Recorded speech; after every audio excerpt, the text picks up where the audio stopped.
Mains విషయానికి వచ్చేసరికి same prelims చదివేటువంటి అభ్యర్థులు ఎవరైతే ఉంటారో సో మెయిన్స్ ని దృష్టిలో పెట్టుకుని ఏ విధంగా చదివితే బాగుంటుంది సార్ పాలిటిక్స్?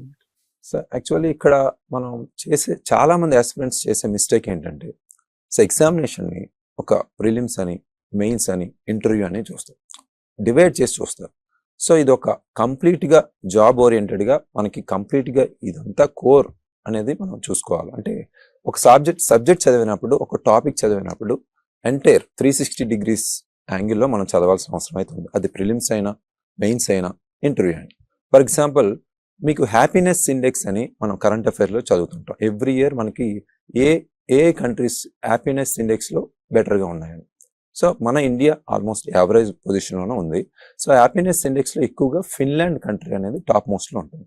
సో ఇలాంటి రిలేటెడ్గా ఎలా ఇస్తారు క్వశ్చన్స్ అంటే హ్యాపీనెస్ ఇండెక్స్ గురించి ప్రిలిమ్స్ రిలేటెడ్గా ఎవరు ఇండెక్స్లో ఫస్ట్ వచ్చారు, టాప్ వచ్చారు, బాటమ్ వచ్చారు, వీటితో పాటు ఎవరు ఆ ఇండిసెస్ రిలీజ్ చేస్తున్నారు, పబ్లిష్ చేస్తున్నారు ఎవ్రీ ఇయర్, వాటితో పాటు సో ఏ కంట్రీస్కి బెటర్మెంట్ అంటే పొజిషన్స్ అనేవి చేంజ్ అయ్యాయి, వాళ్ళు ఏ పారామీటర్స్ మీద ఆ ఇండిసెస్ అనేవి రిలీజ్ చేస్తారు అనేది కూడా ప్రిలిమ్స్ బేస్డ్గా క్వశ్చన్స్ అడుగుతారు.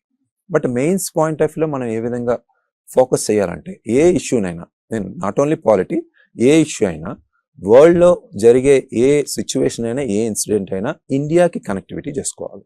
సో ఇండియా ఫోకస్గా ఇండియాకి ప్లస్ ఏంటి, మైనస్ ఏంటి, ఛాలెంజెస్ ఏంటి, what are the ways we have to do, suggestions ఏంటి, వే ఫార్వర్డ్ ఏం చేయాలి. సో ఇవన్నీ మనం ఫోకస్ చేయాలి. మెయిన్స్లో ఎస్పెషల్లీ ఫోకస్ చేయాల్సింది ఇండియా ఫోకస్. సో తర్వాత ఇంటర్వ్యూ బేస్లో చూసుకున్నాం, మీకు ఫిన్లాండే ఎందుకు వస్తుంది, లాస్ట్ కాన్సిక్యూటివ్ 5 years చూసుకుంటే హ్యాపీనెస్ ఇండెక్స్లో ఫిన్లాండ్ ఒక్కటే ఎందుకు వచ్చింది అనేది కూడా క్వశ్చన్స్ అడుగుతారు. సో ఈ వేలో ఒక టాపిక్ని మనం ప్రిలిమినరీ, మెయిన్స్, ఇంటర్వ్యూ ఈ 3 యాంగిల్స్లోనే చదవాల్సిన అవసరం అవుతుంది.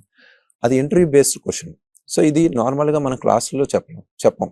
సో మనం అబ్జర్వేషన్ అనేది ఇంప్రూవ్ చేసుకోవాలి ఎవ్రీ ఇయర్. సో మనం ఈ వేలో అండర్స్టాండ్ ఉంటే కంపల్సరీ ఈ ఎగ్జామ్ క్రాక్ చేయగలం.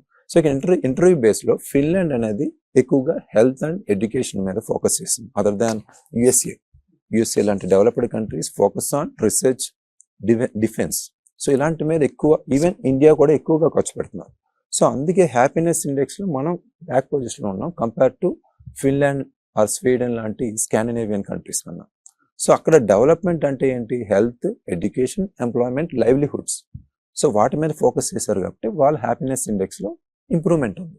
సో ఈ డిఫరెన్సెస్ అనేవి వాళ్ళు ఎలా తెలుసుకోవాలంటే ప్రిలిమినరీ, మెయిన్స్, ఇంటర్వ్యూ అనే ఫోకస్ లేకుండా ప్రతి టాపిక్ని 360 degreesలో ప్రిపేర్ అవ్వాల్సి ఉంది.